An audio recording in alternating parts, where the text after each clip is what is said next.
Hindi ko alam kung saan ako dadaan dito. Para may mga sandbag siya dito eh. Tsaka mukhang marami na rin naman ang dumadaan. So tingnan natin kung makakatawid tayo.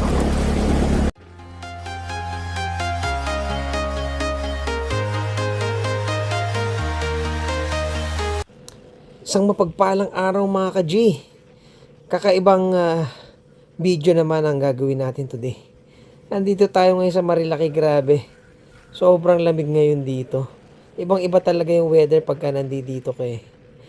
Bibisitahin natin mga campsite dito no, sa Marilaki kasi balak namin ng family namin na soon makapag-camping din kami. Dadala ako ng sasakyan. Pero syempre, gusto ko rin ipakita sa inyo yung capabilities nitong scooter natin. No? Kaya ba ng isang Yamaha Mio Gravis na mag-off-road? 'Di ba? Kasi may mga kalsada dito, off-road talaga. As in, wala na talagang kalsada. Puro bato, puro buhangin. Tignan natin kung kakayanin itong Gravis natin. At di lang yon, papakita ko sa inyo pati river crossing. 'Di ba? Kaya tumutok na kayo sa channel natin. Please click the like, share, and subscribe. Habang libre pa ang subscribe sa YouTube channel natin, mag-subscribe na kayo. Kung naghahanap kayo ng mapapasyalan, no, lalong-lalo na sa summer, no, maganda mapasyalan nyo itong dito sa area na to ng Marilaki. Kung familiar kayo doon sa may Manukan, di ba? Sikat na sikat yung Manukan eh. Lalagpasan nyo lang yung Manukan tapos liko na kayo sa may kanto. Pakaliwa, nakalagay Camp Hayatus ata yun. Kaliwa lang kayo, tapos tuntunin nyo lang tong kalsada na to. Dire-diretso ka lang dyan. Tapos, pagdating mo sa area na to, malapit na dito yung Anyap Falls eh. May makikita kang maliit na signage. So, kung medyo hindi ka, familiar sa lugar na to, pwede naman magtanong-tanong ka rin sa mga taong nasa paligid natin. 'Di ba? Para hindi kayo makaligaw. Kasi yung Anyap Falls na signage dito, parang naagnas na eh. Halos hindi na mabasa. Pero yan, kung makikita yung dinadaanan natin ngayon, konting-konti na lang, kakana na tayo dyan. Sa may kanto dyan, no? Yan. Okay. Ito yung agnas na signage. Off-road, hello! Ayan. So, ngayon, magre-river crossing tayo. Nak, baba ka muna saglit. Tapos, pwede kang tumawid dyan ako sa, dyan. Tawid ka dyan, tapos videohan mo papunta dun, ha? Sige. Diretso ka, nak. Mamaya ka na mag-cellphone pagdating mo na dun kasi baka malaglag yung cellphone mo, eh.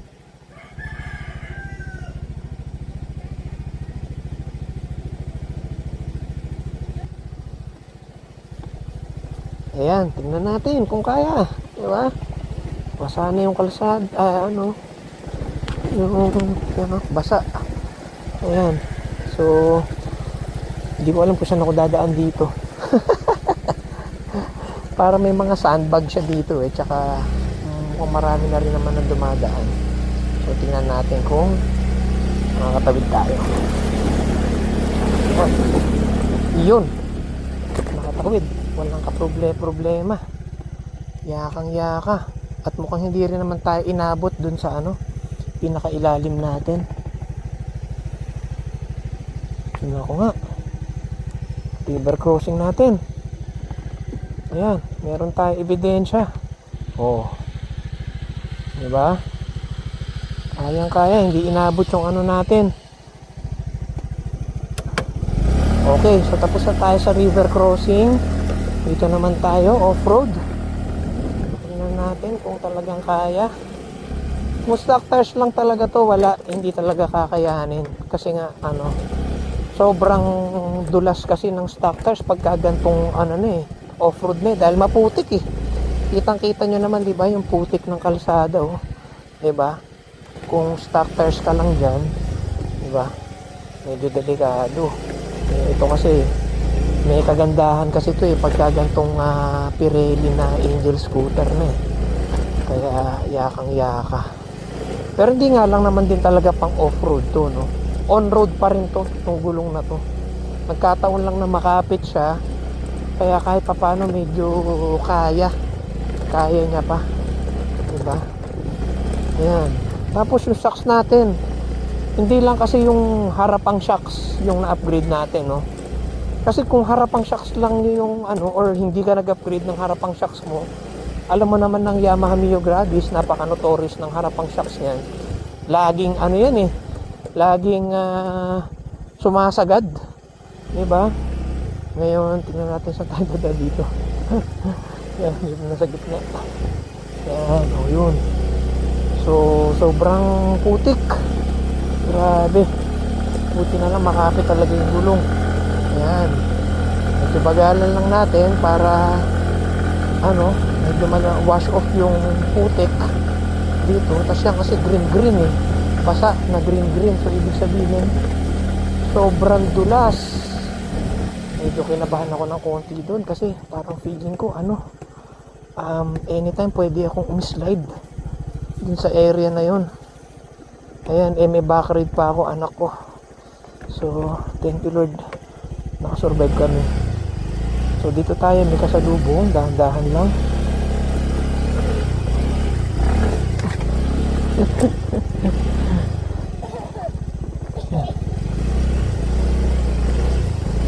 Ayan, nakasurvive tayo. Ayan. So, kayang-kaya kahit may OBR. So, gulat siguro yung click kasi nga yung OBR niya pinaglakad na lang niya, hindi niya na sinakay. Siguro nga kasi hindi naman din talaga kakayanin pagka stock shocks. And palagi ko ganun din sa aking anak ngayon kasi masyado na siyang malalim. Ayan. Nak, kaya mo bang maglakad dito sa gitna? O sige, naklakad ka muna naka kasi malalim tong ano eh, tong mga putik. So baka mabalahaw tayo. Ayan, o sige, daan ka na nandyan nak sa gitna. Yan, daan na mo yung gitna. Yung mga medyo matitigas, dumaan ka doon sa matitigas. Puro malambot. Ayan, dyan ka sa gilid. Yan.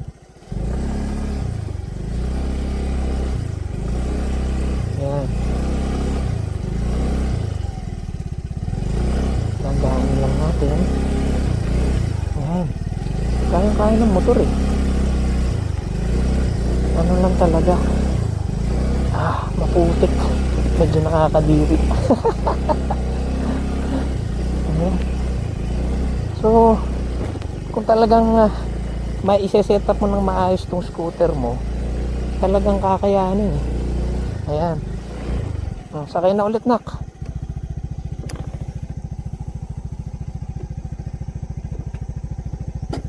Tingnan mo nga anak ko, nagpe-play pa. Nagpe-play. Okay, tara. Sabak tayo ulit. Feeling ko madumi na yung ano ko, yung pantalon. Kasi di ba yung sapatos mo tumama sa pantalon ko. Oh, ayan. So, yan kagaya nito. Yan, kayang-kaya. Parang ito na yung pinakamalayong napuntahan nitong scooter na off-road.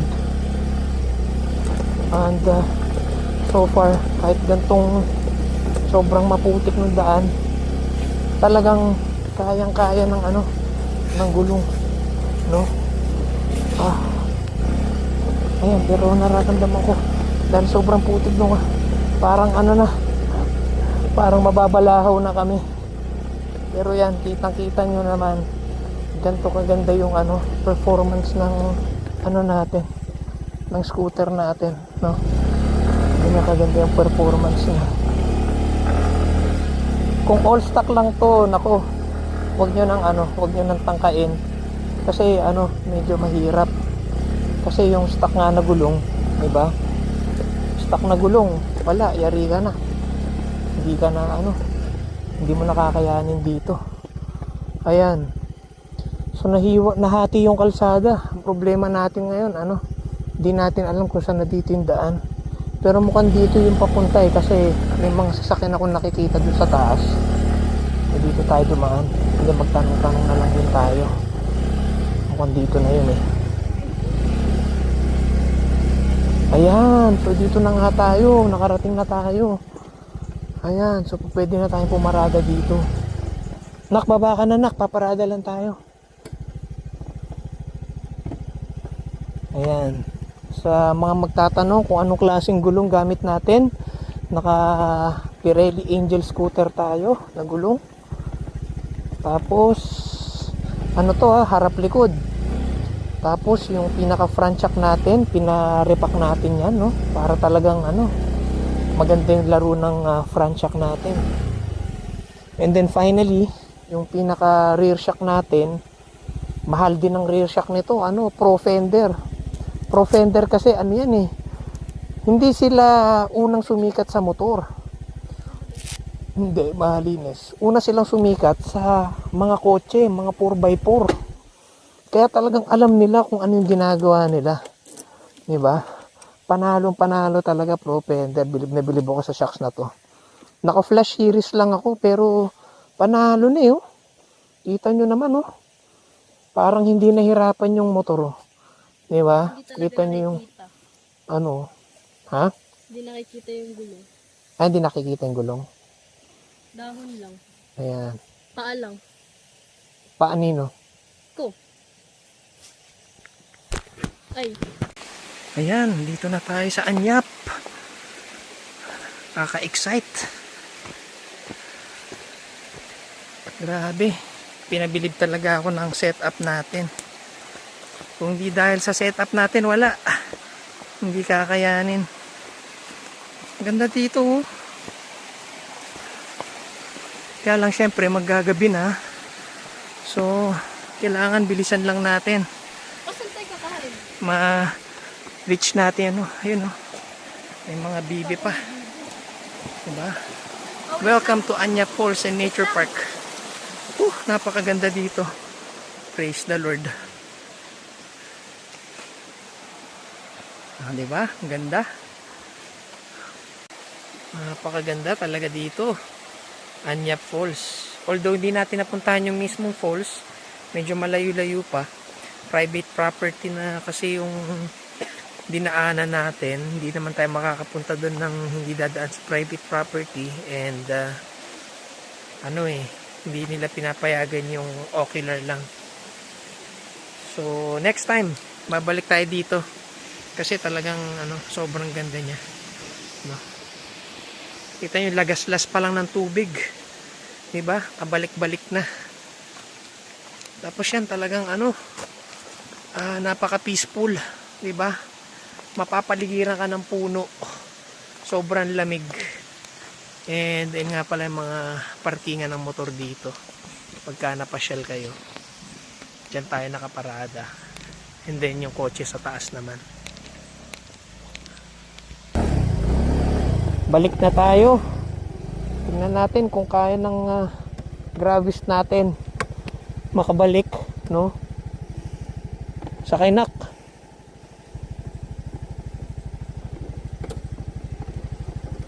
Yan, subukan naman natin pabalik.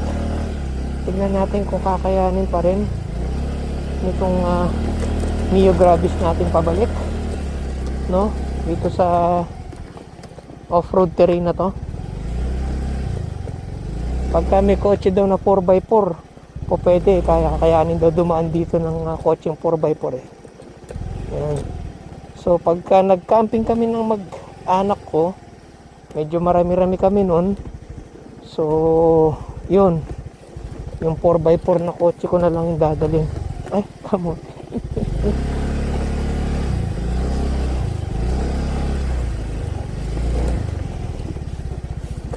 Dito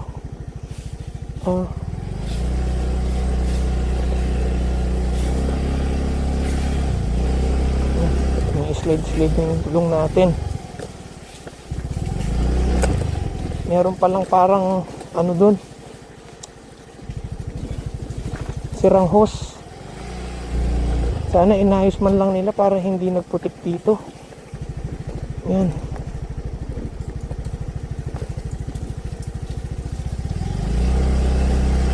Ayan.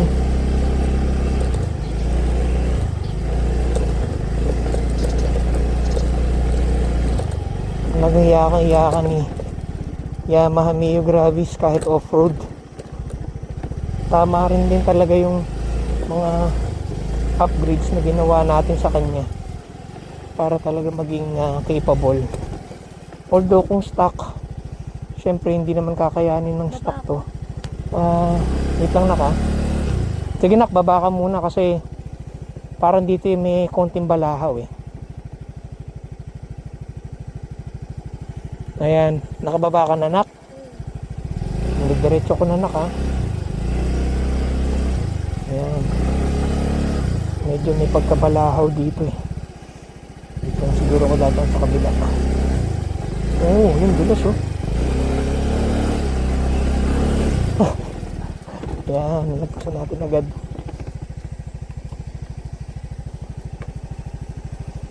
Putik na putik talaga. Pero so far parang hindi naman masyadong halata yung pagkaputik niya sa motor ko. Okay ka na nak? Ayan. Nga lang, tsinelas ko na, itapa ko na sa tsinelas tuloy.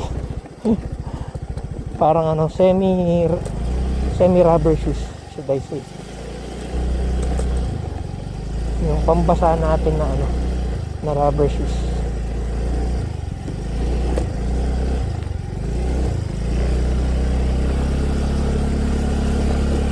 Yung kaya. Panis, kaya. Ito yung parang na yung kalsada dito eh. Sobrang malumot. So, lang tayo. Prenuhan lang natin para hindi tayo bumilis. Dahan-dahanin lang natin. Ito may isa rin dito eh.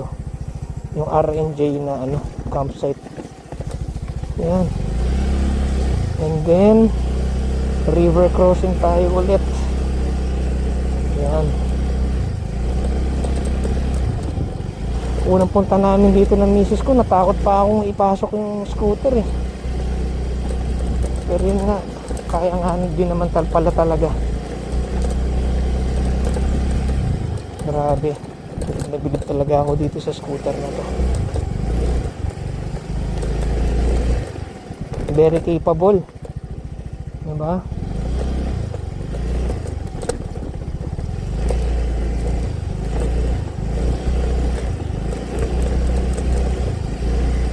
Sarap pagamitin.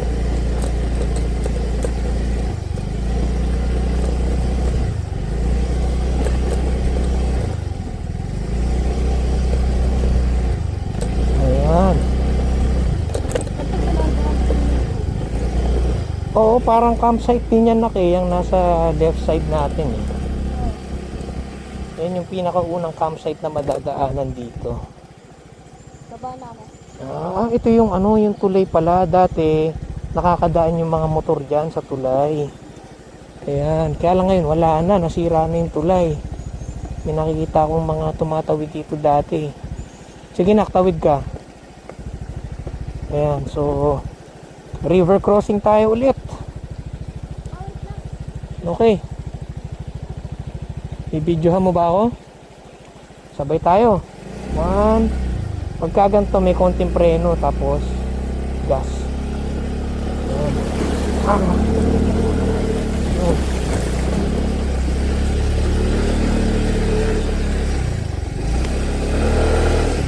Huwag niyong bibitawan ng nyo nun, silinyador. Kasi may chance na pasukin. That's fine. Na lang, matutuyo rin yan sa hangin.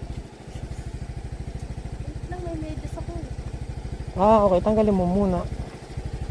Ayan, so guys, I think hanggang dito na lang. Naku, maraming salamat sa mga natin, sa mga subscribers natin. Tsaka kung di ka pa nakapag-subscribe, please continue to like, share, and subscribe kay Tito Mons. Hanggang sa muli.